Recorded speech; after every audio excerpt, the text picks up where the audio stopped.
te dijo que debías ir a Japón, ¿no? Sí. Y tú seguiste su consejo, te lo tomaste al pie de la letra, cosa que poca gente hace, y entonces acabaste en Japón, acabaste de corresponsal en Japón. Y fruto de esa experiencia de los viajes y de las estancias en Japón, pues viene tu conocimiento de la memoria de Hiroshima, de la memoria de Hiroshima y Nagasaki, de las bombas, de lo que ha dejado, de lo que significa para Japón, y es algo que te impactó muchísimo, y de ahí viene este libro, de una investigación fruto del enamoramiento de un país, del enamoramiento de una cultura y también de un idioma, y de cientos de conversaciones en las que se intenta reconstruir a través de las voces de los supervivientes qué significa Hiroshima, y sobre todo para contárselo a un español, ¿no? Para contárselo a un occidental, para intentar indagar en eso. A mí, Hiroshima, cuando lo leí, lo comentamos en la radio, en La Cultureta, en el programa que hacemos en Onda Cero, y es verdad que tú citas referentes, pues Manu Leguineche, por supuesto, citas a Villoro, a Caparrós, en fin, a los grandes del nuevo periodismo, los clásicos de Truman Capote y demás, pero a mí me recordaba mucho a una premio Nobel, que también es periodista, que es Svetlana Alexievich, la primera, yo creo que la primera premio Nobel periodista, o sea, y además premiada por ser periodista, cosa que fue también casi más chocante de cuando dieron el premio a Bob Dylan, ¿no? Fue un cambio de tendencia enorme. Y a mí me recuerda mucho a los libros de Svetlana, sobre todo al fin del Homo Sovieticus y a La guerra tiene nombre de mujer, porque adoptas la misma estrategia que ella, que es dar la voz, ceder la voz a los propios testimonios y construir el libro, la historia, hilando una serie de testimonios en primera persona que tú vas construyendo, ¿no? Y eso es lo que hace también Svetlana en su obra. La diferencia con Svetlana, evidentemente, aparte de que tú eres Agustín Rivera y ella es Svetlana, y tenéis que ser distintos, obviamente, porque sois distintos escritores, pero la diferencia es que Svetlana se aproxima a su propia cultura. Quiero decir, cuando imposta la voz está hablando ella es bielorrusa y está hablando pues de sus madres, de las madres soviéticas, está hablando de las veteranas y de los veteranos de Afganistán, está hablando de la gente que sobrevivió a Chernóbil, que está hablando de gente que forma parte también de su memoria. Tú aquí tienes la visión más del forastero, más del intruso, alguien que se interesa por algo que en principio es exótico y que intenta comprenderlo, pero también desde fuera, ¿no? Pero adoptas una posición desde dentro. A mí, este juego del forastero que, sin embargo, narra las cosas en primera persona con el otro, me parece que es fascinante. Me parece porque además eso lo solemos hacer con cosas que para las cuales se supone que estamos, y ponerle todas las comillas que queráis, legitimados para hablar. O sea, vivimos en un mundo en el que parece que para tratar un tema tienes que tener derecho a contarlo, o sea, tiene que implicarte de alguna forma. Decir, ¿usted por qué cuenta esto? ¿Usted por qué cuenta una historia de gay si no es gay? ¿Usted por qué cuenta una historia de gitanos si usted no es gitano, ¿no? Sí. ¿Por qué usted cuenta una historia de supervivientes de Hiroshima si no es usted superviviente de Hiroshima ni tiene relación? Entonces la primera pregunta sería acusatoria, iría por ahí. ¿Por qué Agustín Rivera, un periodista de Málaga que acaba en Japón, cuenta en primera persona la historia de los Hibakusha? Y ahora nos cuentas qué son los Hibakusha, que empecemos por ahí. ¿Qué son los Hibakusha y por qué te animas a contarnos este libro, ¿no? Perfecto. Bueno, Sergio, antes de contestar estas preguntas, estoy muy agradecido de estar aquí en la librería Cálamo, en Zaragoza. Gracias a Paco Boyanes, gracias a Ana, gracias a León por todo este equipo de librería, una de las mejores librerías de España. Y bueno, estoy súper contento de ver aquí al grande amigo Gervasio Sánchez, que ha sido una gran sorpresa. Pensaba que todavía estaba en El Salvador. María Angulo, por supuesto, Iván Ansa, Jorge Rodríguez, Antonio Lite. Bueno, aquí hay muchos amigos y profesores, y por supuesto aquí hay alumnos de la Universidad de San Jorge y de la Universidad de Zaragoza también. Bueno, y ya te digo, y también para mí un placer estar aquí contigo, que eres una gran referencia en toda la literatura española, en todo el periodismo, y para mí desde luego es un auténtico honor que me presente este libro aquí en tu casa, que también ya en mi casa, Zaragoza. Bueno, ¿por qué este libro? ¿Por qué Hiroshima, no? Bueno, yo creo que todo empezó en una clase de historia contemporánea en la Universidad Pontificia de Salamanca, donde yo estudié primero de periodismo. Es verdad que Manu Leguineche vino unos años después, pero casi fue el detonante para ir a Hiroshima fue, como tú mismo dices, Manu Leguineche, pero ahí leí un libro del que acababa de ser hasta hace muy pocos años corresponsal del diario El País en Tokio, ¿no? De Ramón Vilaró. Un libro reportajes que se llamaba Japón más allá del vídeo de la geisha. Y a mí el tema me pareció bastante interesante, ese libro. Y luego conocí en ese momento a una chica japonesa con la que estuve 7 años con ella, y entonces sí, el amor ahí fue importante para poder empezar ese primer acercamiento. Pero ese primer acercamiento era a la cultura japonesa y en general al Japón, no al fenómeno de los hibakusha. Esa aparición mariana, como tú has definido, de Manu Leguineche, fue que me lo encontré en un teatro en Málaga, en una jornada de cine y periodismo, y le dije, maestro, me voy este verano, me voy a Japón. ¿Qué me recomienda? Dice, ¿en qué fecha vas? Pues voy todo el mes de julio. Dice, ¿no vas en agosto? No, en principio no, agosto no, ya me vuelvo. Dice, tienes que cambiar el billete. Y digo, ¿por qué? Dice, pero ¿no lo sabes qué pasa el 6 de agosto? Y digo, no creo, el 6 de agosto es el 50 aniversario de la bomba atómica. Y dije, tienes que estar ahí. Y evidentemente cambié el billete y cubrí el 50 aniversario de la bomba atómica en Hiroshima para día 16, cuando estaba en segundo de carrera. Digo, aquí hay unos estudiantes, digo, os animo a que desde muy jóvenes intentéis hacer coberturas que luego os pueden marcar de una manera clara. Y es verdad que yo me he sentido muchas veces intruso, me he sentido, digo, oye, ¿cómo alguien desde fuera puede escribir algo, una historia, ¿no? Incluso de un punto de vista, como alguien que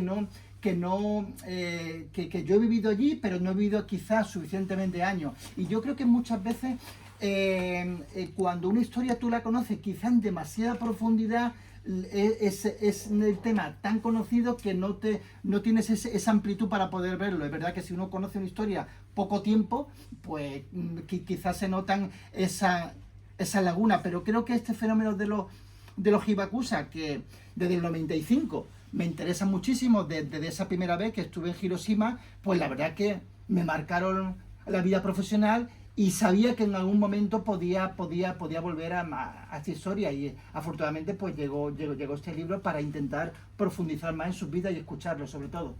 Pero cuéntanos qué son exactamente los hibakusha, que además, porque creo que hablamos de víctimas de la bomba atómica, vamos, de supervivientes de la bomba atómica, que yo lo primero que me sorprende del libro cuando empiezo a leerte es que toda su memoria y toda su vida está condicionada por un fuerte sentido de vergüenza, de silencio.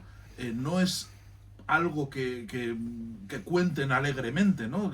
¿Cómo se vive ese estigma y cómo haces tú para vencerlo, para poder vencer esa vergüenza y esa discreción también tan japonesas, para que te cuenten y se abran y te cuenten lo que han vivido? Etimológicamente, hibakusha significa persona irradiada por la bomba atómica, ¿vale? Persona que ha sufrido la radiación atómica. En líneas generales se dicen los supervivientes, tanto de Hiroshima como de Nagasaki. El tema es que los supervivientes nosotros entendemos desde un plano general, ¿no? Que son la gente que tiene, pues que tiene a partir de 80 años, ¿no? Y que a lo mejor tienen 90 o incluso pueden llegar a ser centenarios, y era un joven adolescente cuando cayó la bomba atómica el 7 de agosto en Hiroshima. Pero claro, el tema de los hibakusha, también hay una segunda generación que son hijos de los hibakusha, y también hay una tercera generación que son esos nietos. Y es lo que yo quería reflejar en el libro. Que no solamente quedarme en esa primera generación, que ya hay un libro emblema, que a mí me da un poco de vergüenza que el libro se llame Hiroshima, estando aquí en confianza, porque la gran obra del periodismo narrativo, quizás el mejor libro de periodístico jamás escrito, una de las mejores obras de no ficción del siglo XX, creo que otra historia es Hiroshima, de John Hersey, cuando la editorial se empeñó, que dijo, no, el libro de Hiroshima, digo, pero ¿cómo voy a titular igual que John Hersey? O sea, es que lo mismo que ahora mismo un novelista a lo mejor que quiere escribir, pues yo que sé, crónica de una muerte anunciada. No, señores, eso ya está escrito y eso ya está titulado por los mejores novelistas de historia, por Gabriel García Márquez, ¿no? Pero es verdad que yo dije, bueno, creo que lo que hizo Hersey es insuperable, pero creo que ahora se puede coger ese testigo y no solamente hablar de Hiroshima, sino hablar también de Nagasaki, que es la gran olvidada, ¿no? Y ese estigma, como tú dices, es verdad. Ellos, hay muy pocos hibakusha, muy pocos supervivientes que dicen que lo son. O sea, que hay un ocultamiento deliberado, primero porque se dicen que son hibakusha, o lo decían, ¿no? Tenían problemas para conseguir pareja, problemas para casarse, problemas para incluso tener hijos, ¿no? Y muchos, si decían que eran supervivientes, tenían problemas para conseguir empleo. O sea, y eso ha sido hasta hace muy poco, y todavía sigue habiendo muy pocos hibakusha que lo cuenten.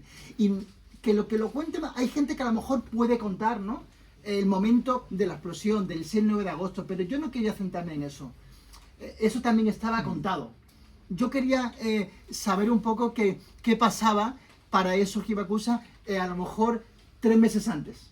3 meses antes de cuando eran niños. O qué le pasaba en 1974, por decir una fecha inconcreta. O ahora, cómo era su vida ahora. Esa trayectoria vital.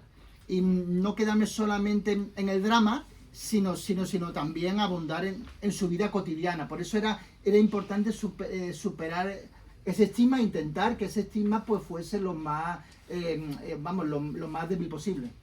Sin frivolizar, porque evidentemente estamos hablando de una de las grandes tragedias de la humanidad, pero Hiroshima, tu libro no se queda solo en las historias de los supervivientes, en las historias de los hijos y de los nietos, sino que también es una aproximación a Japón y a la cultura japonesa, a la ciudad de Hiroshima y a la ciudad de Nagasaki también. Y ahí es un... Ya digo que sin frivolizar, pero sí que funciona como un libro de viajes también, en algún aspecto. Y a mí me gustó cuando hablas de la ciudad de Hiroshima hoy, ¿no? De cómo es la ciudad, cómo se reconstruyó, cómo se vive hoy y qué significa Hiroshima dentro de Japón, ¿no? Y describes Hiroshima como una ciudad que es más provinciana, ¿no? No es Tokio, es Sí. más... Y que tiene un dialecto especial. Eso me ha gustado, que un dialecto muy característico para los japoneses, que es el dialecto de los yakuza, ¿no? Sí, Cuéntanos un poco, porque, sí. porque claro, es muy revelador, ¿no? Cómo Sí. se ve Hiroshima dentro de Japón. Claro, para mí lo importante en el libro, Hiroshima, Testimonio de último sobreviviente, no quedarme en el Japón o la Hiroshima Nagasaki de 1945, ¿no? En todo lo que sabemos, o en esa Segunda Guerra Mundial. Y entonces en los sucesivos viajes vi cómo eran dos ciudades que habían evolucionado, y que son dos ciudades, sobre todo, que es muy importante el mensaje de paz que ellos dan, ¿no? Son ciudades 100% pacifistas. En el que, bueno, Hiroshima, aparte de ser el idioma, el dialecto de Hiroshima, el de los yakuza, tiene el equipo de béisbol más famoso que hay en el país, ¿no? Es una ciudad donde Mazda, ¿no? La empresa de automovilística, pues bueno, es su sede, ¿no? Y es una ciudad francamente bella, francamente interesante también desde el punto de vista estratégico, en cuanto a puerto, todo eso. Y luego Nagasaki, sí que es una ciudad es una ciudad mediterránea, podría ser Palma, Valencia, Barcelona. Recuerda mucho, es una ciudad que bueno, llegaron los portugueses, y eso es una ciudad que también me llamó mucho la atención, también por el tema de la huella cristiana, ¿no? La huella católica que hay allí. Y bueno, sí, la verdad es que esa era mi intención. Hay poca gente que se ha dado cuenta de eso. Tú, como eres un lector perspicaz, de que yo quería delegadamente que funcionase también como un libro de viaje, como una suerte de primer acercamiento para gente que nunca ha estado en Japón, que tiene un mínimo interés y que también le puede funcionar. Por eso hay pequeñas, dosificadas, notas a pie de página, explicando algunas palabras en japonés, ¿no? Y bueno, para intentar un poco que se acercara un poco esa Hiroshima y esa Nagasaki actual. Que Nagasaki, es verdad que bueno, ellos se sienten ninguneados. Si ya hay un estigma tremendo en Hiroshima, en Nagasaki es espectacular. Y uno de los grandes problemas de los hibakusha es que en su propia ciudad mucha gente no quiere saber nada, los jóvenes. Y incluso fuera de lo que son esas ciudades tampoco. En Japón hay una intención de olvidar y de arrinconar esta parte importante de la historia. Lo que lo que a mí me llama más la atención quizás del pueblo japonés y sobre todo en Hiroshima y Nagasaki es la ausencia de odio, la ausencia de rencor, cómo han tenido ese afán de superación, de resiliencia, y que siendo mayoritaria la gente que quiere olvidar, hay jóvenes con muy poca edad, con 20, 22 años, que están grabando, están subiendo vídeos a YouTube, están haciendo podcasts con esos supervivientes para que esas voces no se pierdan, ¿no? Y eso también creo que es digno de admirar. Y Agustín, ¿cómo llegas a los Hibakusa y cómo empiezas a hablar con ellos y qué te encuentras al principio? Bueno, mira, el viaje fundamental, el libro está escrito entre 2020 y 2021, ¿no? Y entonces el viaje fundamental fue el último viaje, fue el 2019, lo hice con Toñi Guerrero, con mi mujer, que está aquí en primera fila, y ella y yo diseñamos un proyecto, ¿cómo diría yo? Que tuviese 360, que fuese un proyecto fotográfico con su fotografía de esos supervivientes, y que luego también hubiese un proyecto de libro posteriormente, ¿no? En el año 2020 se pusieron la foto en la Técnica, que es un centro cultural importante allí en Málaga, y bueno, la verdad que tuvo bastante, bueno, que la gente le gustó mucho. Eso fue como una pila de toque de decir, oye, pues a lo mejor el libro podría funcionar también. ¿Y cómo lo entrevistamos? Pues bueno, contacté a través de la embajada y también con algunos contactos hispano-japoneses en España, en varios sitios, de gente que estuviese en Hiroshima. Al final contacté con un estudiante de doctorado de Costa Rica, que él sabe muy bien japonés, ¿no? Él hizo todo el trabajo de lo que es un fixer, Gervasio creo que lo utiliza mucho en su cobertura, por supuesto, y el fixer es alguien que te ayuda en todas tus coberturas, no solamente a traducirte, sino también puede conducir, te puede orientar en el metro, y te puede hacer esa labor de producción, de contactar con esa gente, de fijar una cita en un momento determinado. Y en Nagasaki, pues contactamos a unos japoneses que había estado muchos años trabajando en Oviedo, viviendo en Oviedo, y entonces, bueno, diferentes perfiles, ¿no? Pero es verdad que nosotros no queríamos solamente, como antes he dicho, centrarnos en los hibakusha de primera generación. Pero, fue mucho más complicado conseguir a gente de 40, 50 y no digamos nada a alguien de 20, 25, que al final sí se consiguió, ¿no? Porque yo quería también esas voces nuevas, ¿no? De lo que es ahora mismo el tema de los hibakusha. Este personaje es Ronnie Vargas, ¿no? Ronnie Vargas, que aparece también en el libro, aparece una historia, ¿no? Sí, que Ronnie Vargas. Y que él tiene también mucha vinculación, ¿no? Con todo esto. Sí, Ronnie Vargas es un personaje increíble. Al final se ha quedado, ya no vive en Hiroshima, vive en Nagoya, que está a 2 horas más o menos de Tokio. Y bueno, pues sí, la verdad, bueno, él es totalmente japonés, ¿no? En cultura, en manera de expresarse, y es una persona francamente interesante. Por eso en el libro aparecen muchos personajes secundarios, aparecen muchas lecturas, ¿no? Aparecen también historias de otros reporteros, por supuesto, pues está homenajeado John Helsen, Manu Leineche, y un poco los libros que a mí, desde que yo era estudiante, pues me motivaron un poco a hacer una carrera o hacer algunas coberturas internacionales, ¿no?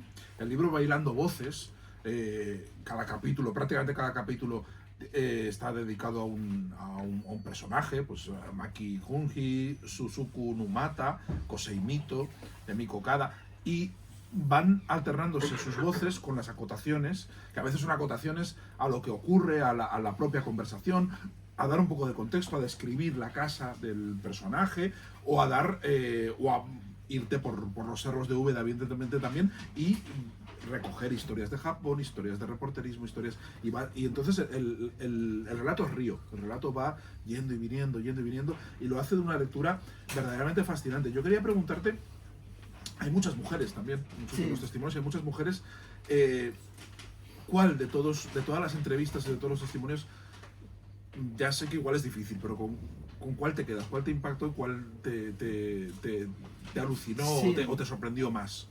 Claro, yo creo que podría decir, bueno, hoy estamos en Zaragoza, voy a decir otro nombre, porque siempre comento mi testimonio, pero es inevitable volver a recordar a Masayo Mori-san, que es el primer capítulo con el que arranca el libro.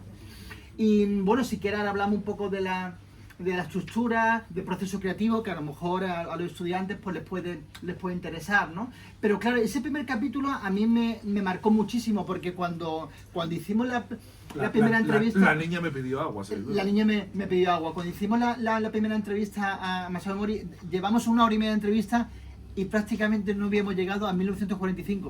O sea, solamente era su historia antes de la bomba.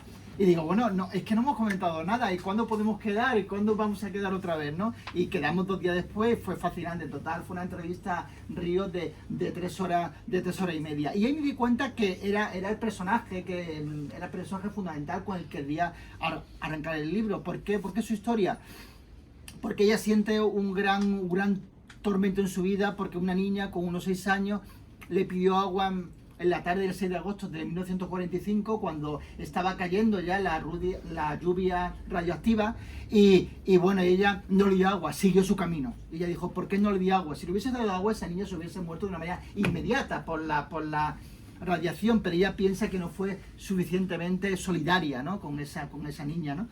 Y bueno, y ella se convirtió en una activista pacifista, ¿no? Valga la redundancia, o la cacofonía, del tema de los hibakusha, y ella tiene un carácter bastante particular, original, para ser una japonesa. En Japón el primer mandamiento es no molestar, el wa, la armonía, ¿no?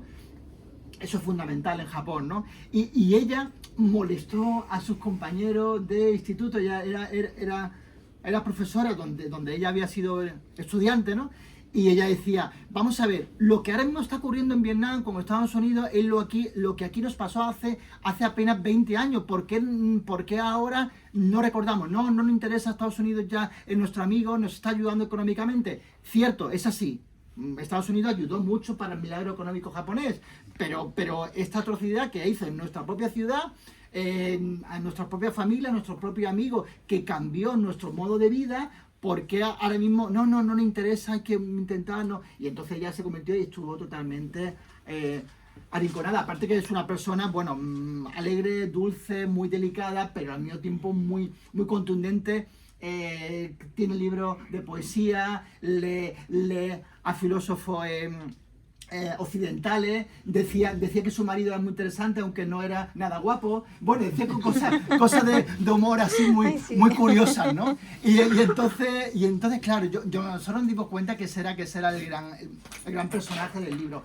Y afortunadamente, bueno, Masayo Mori me sigue dando satisfacciones muy recientes, ¿no? Me presenté, publiqué el primer adelanto del libro, ¿no? Sí. Publiqué el adelanto del libro en el Confidencial, donde yo trabajo, ¿no? Con el capítulo de Masayo Mori, y hace 2 meses me dieron el premio internacional Manuel Chávez Nogales con ese reportaje, ¿no? Y bueno, pues la verdad que sí, yo creo que es el gran personaje del libro. Es verdad que por una parte tenía cierto miedo porque el libro arranca muy alto. Sí. Y entonces mantener todo ese nivel era un poco complicado, ¿no? El siguiente capítulo tenía que ser diametralmente diferente, ¿no? No podía ser otra mujer, por ejemplo, yo pensé, tenía que ser un personaje un poco más cohibido, porque digo, no todos los japoneses son así, no me voy a encontrar una hibakusha, una superviviente así, ¿no? Y entonces yo quería un poco que el libro, pues tuviese 2 voces más o menos de supervivientes y 2 veces contando mi historia, ¿no? De reportero allí o enviado especial allí a Hiroshima o a Nagasaki, y que el libro no solamente se limitara a Hiroshima y Nagasaki, también hay un viaje a Fukushima, que estuve un año después del tsunami del 2011, y bueno, un poco para intentar eso. Y luego hay una pequeña sorpresa al final que si quieres lo podemos comentar, ¿no? No, yo la sorpresa al final no la dejaría, pero no, yo no, o sea, es verdad que da igual sí, destripar el libro porque en fin, porque lo que importa es el viaje y cómo vas acompañando, pero es verdad, lo que planteaba es que Masayo Mori es una historia impresionante, es un testimonio como pórtico del libro, es verdaderamente impresionante, y además te centra mucho. en la caída de la bomba, te centra mucho te coloca en ese lugar, y es verdad que la forma en la que ella racionaliza y que lo cuenta es impresionante. Pero luego es verdad que el libro se modula mucho y va haciendo un retrato del Japón actual, mucho del Japón actual, ¿verdad? Sí. Y creo que en buena medida vas viendo que esa vergüenza, me estoy pringando todo esto,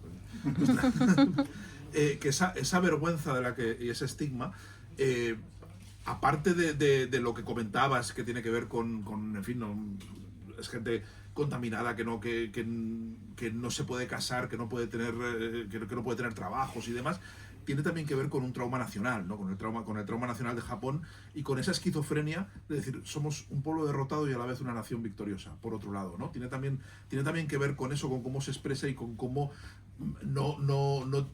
la tradicional discreción japonesa, que es algo que lo tienen ellos también muy a gala, tiene que ver con no poder expresar o no poder asimilar que hubo una gran derrota y que luego hubo un éxito social también, una construcción de un país próspero y pacífico que viene de una derrota y de una humillación tan grande como las de Hiroshima y Nagasaki, ¿no? Y eso lo vas viendo, cómo se va construyendo y cómo está metido, incardinado íntimamente dentro de los propios personajes, ¿no? Como todo eso, que parece que es un discurso casi geopolítico, casi como de ensayista que podría empezar a escribir sobre el alma de los pueblos, o que podría hacer un ejercicio casi unamoniano, ¿no? de intentar entender el trauma de Japón.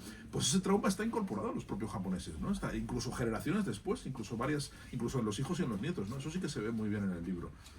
Sí, a mí una de las cosas que más me sorprendió en el primer viaje es lo que me dijo un misionero seglar, católico, catalán, que bueno, que he vuelto a tener contacto al 2019, porque yo tengo contacto después de muchos años, que me dijo, los japoneses que sienten vergüenza por haber iniciado el ataque a Pearl Harbor. Sin Pearl Harbor quizá no hubiese habido Hiroshima o Nagasaki. Eso me quedó... Y ellos sobre todo lo que no quieren es que se vuelva a repetir el error. Y por eso es tan importante, creo, que alguna vez en la vida todos los seres humanos de este planeta, quizás me estoy poniendo un poco ribombante, perdón, pero una vez en la vida, al menos una vez en la vida, ir a Hiroshima o ir a Nagasaki, de verdad. Cuando vas a ese museo de la bomba atómica, te das cuenta esa gran atrocidad que se cometió sobre este pueblo. Cuando ya estaba vencido, Hirohito ya estaba a punto de rendirse, o sea, era una cuestión inminente, ¿no? Y cuando te das cuenta también que fueron bombas absolutamente innecesarias, ¿no? Te das cuenta también de que podría tener muy supuesto, muy incondicional, una cierta excusa desde el punto de vista exclusivamente militar. Por supuesto, el tema de Hiroshima, pero ¿por qué Nagasaki? Fue ya solamente un asunto porque la Unión Soviética estaba a punto ya de dividir Japón, y Japón podía haber sido como Corea, un Japón de la órbita soviética, como se decía antes, y otro Japón de la órbita capitalista, como se decía también antiguamente, ¿no? Yo creo que eso también, que marcó mucho esa historia. Eso lo dices citando